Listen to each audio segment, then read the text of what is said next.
বাড়িতে কোনো অতিথি আসলে জলখাবার কিংবা সন্ধেবেলা স্ন্যাক্স সবসময় জনপ্রিয় এই খাস্তা কচুরি। আজকে দেখাবো কিভাবে বাড়িতেই বানিয়ে ফেলতে পারবেন দোকানের মতো খাস্তা কচুরি, ভিতর দিয়ে ফোলা ফোলা আর বাইরে থেকে ক্রিস্পি আর মুচমুচে। এই কচুরি বানানোর জন্য প্রথমে আমাদের ফিলিংটা তৈরি করতে হবে। তার জন্য আমি এখানে 1 কাপ মুগ ডাল ধুয়ে ভালো করে ভিজিয়ে রেখে দিয়েছি 3 থেকে 4 ঘন্টার জন্য। এবার এই ডালটার থেকে আমরা সমস্ত জল ঝরিয়ে নেবো একটি ছাঁকনির সাহায্যে। এবার একটি মিক্সি জার নিয়ে ডালগুলি ওর মধ্যে দিয়ে দেবো এবং পিষে নেব। পেশার সময় কোনো রকম জল ব্যবহার করব না, শুকনোই এটা পিষে নেব। আর খুব মিহি করারও দরকার নেই, একটু দানা দানা থাকলেও অসুবিধা নেই। ডালটা আমাদের পেশা কমপ্লিট। এবার একটি মশলা বানিয়ে নেব। তার জন্য আরেকটি মিক্সি জার নিয়ে নেব এবং তার মধ্যে দিয়ে দেবো একে একে 1 টেবিল চামচ মৌরি, 1/2 টেবিল চামচ মরিচ এবং 1.5 টেবিল চামচ ধনে, 1/2 টেবিল চামচ জিরে এবং 2টি শুকনো লঙ্কা।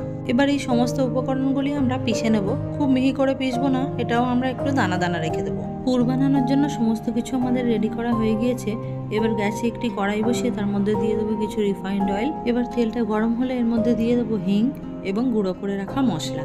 মশলাটা দেওয়ার পর একটু নাড়াচাড়া করতে থাকবো আর এর মধ্যে এই সময় দিয়ে দেবো আদা গ্রেট করা। আদাটা দেওয়ার পর আরও 2-1 মিনিট ভেজে নেব মশলাটা এবং তার মধ্যে দিয়ে দেবো বেটে রাখা ডাল। ডালটা দেওয়ার পর গ্যাসের ফ্লেমটি মিডিয়ামে রেখে আমাদের ডালটা ভেজে নিতে হবে। কোনো রকম জল দেওয়া যাবে না, এইভাবেই আস্তে আস্তে নেড়ে চেড়ে ভেজে ভেজে ঝুড়ো ঝুড়ো করে নিতে হবে। বেশ খানিকক্ষণ নাড়াচাড়া করে ডালটি বেশ ঝুড়ো ঝুড়ো হয়ে গিয়েছে। এবার এর মধ্যে দিয়ে দেবো কিছু মশলা, হলুদ, পরিমাণ মতো নুন, লঙ্কার গুঁড়ো এবং আমচুর পাউডার।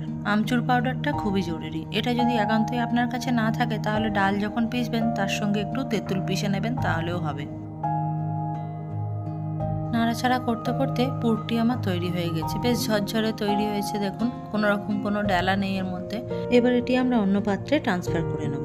পুরটি আমাদের পুরো ঠান্ডা করে ফেলতে হবে, একটুও গরম থাকলে হবে না। গরম অবস্থায় পুরটি ভরলে আমাদের কচুরিগুলি ভালো হবে না। পুরটি ততক্ষণ ঠান্ডা হতে থাক, আমরা ততক্ষণ ডো বানিয়ে ফেলি। ডো বানানোর জন্য আমি এখানে মোট 3 কাপ ময়দা নিয়ে নেব। এবার এর মধ্যে দিয়ে দেবো আমরা 1 টেবিল চামচ জোয়ান। জোয়ানটা হাতে তালুতে নিয়ে এইভাবে একটু ক্রাশ করে দিয়ে দেবো। দিয়ে দেবো স্বাদ মতো নুন আর দিয়ে দেবো প্রায় 5 টেবিল চামচ ঘি।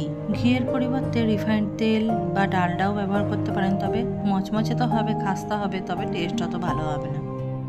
এবার এই সমস্ত উপকরণ হাতের সাহায্যে ভালোভাবে ঘষে ঘষে মিশিয়ে নিতে হবে, যাতে সমস্ত উপকরণগুলি একে অপরের সঙ্গে খুব ভালোভাবে মিশে যায়। আটায় সমস্ত উপকরণ ঠিকঠাক মিশেছে কিনা কি করে বুঝবেন? সমস্ত কিছু মেশানোর পরে এইভাবে হাতে মুঠো করবেন, দেখবেন আটাটা একটি ডেলা হয়ে গিয়েছে, ভাঙছে না। কিন্তু একটু হাতের সাহায্যে চাপ দিলে পুরো ভেঙে ঝুড়ো ঝুড়ো হয়ে যাচ্ছে, তখন জানবেন আপনার আটাটা মাখার জন্য রেডি। এবার অল্প অল্প জল দিয়ে আটাটা মেখে ফেলতে হবে, নর্মাল যেমন আটা মাখে। তবে খুব নরম বা খুব শক্ত করলে হবে না, মিডিয়াম যেমন আটা মাখা হয় অমনি মেখে ফেলতে হবে। আটাটা মাখা কমপ্লিট হয়ে গিয়েছে। এবার যেমন সাইজের কচুরি বানাতে চান তেমন সাইজের লেচি কেটে হাত দিয়ে চেপে চেপে এইভাবে একটু খোল করে নিতে হবে, যাতে পুরটা ভরা যায় ওর মধ্যে।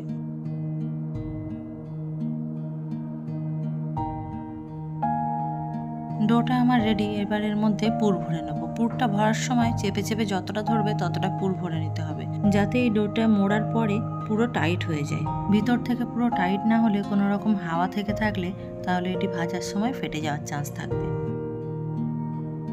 পুর ভরে ময়দাটা এমনভাবে সিল করতে হবে কচুরির গায়ে যেন কোনো ফাটার দাগ না থাকে, এবং হাতের সাহায্যে এইভাবে একটু চেপে দেবেন।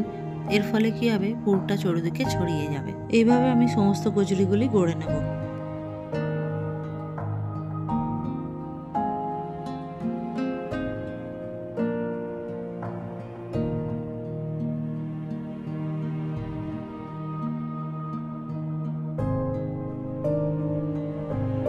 সমস্ত কচুরিগুলি আমার রেডি করা হয়ে গিয়েছে। এবার কড়াইতে রিফাইন্ড তেল দিয়ে দেবো। এটি ডুবো ডুবো তেলে ভাজতে হবে, তাই বেশি করে একটু তেল দিতে হবে। তেলটি গরম হলে এর মধ্যে একে একে সমস্ত কচুরিগুলি ছেড়ে দেবো এবং গ্যাসের ফ্লেমটি আমাদের লো টু মিডিয়ামে থাকতে হবে। হাই হিটে এটা ভাজলে তাড়াতাড়ি লাল হয়ে যাবে, কিন্তু ভেতর থেকে কাঁচা রয়ে যাবে। লো টু মিডিয়াম ফ্লেমে কচুরিগুলি ছাড়ার পরে দেখবেন কচুরিগুলি তেলের মধ্যে ডুবে আছে। যত সময় যাবে আস্তে আস্তে এগুলি ভেসে উঠবে উপরে। এইভাবে লাল লাল করে ভেজে তুলে নিলেই তৈরি হয়ে যাবে গরম গরম খাস্তা কচুরি। এইভাবে লো টু মিডিয়াম ফ্লেমে ভাজতে প্রায় সময় লেগে যাবে 20 থেকে 25 মিনিট।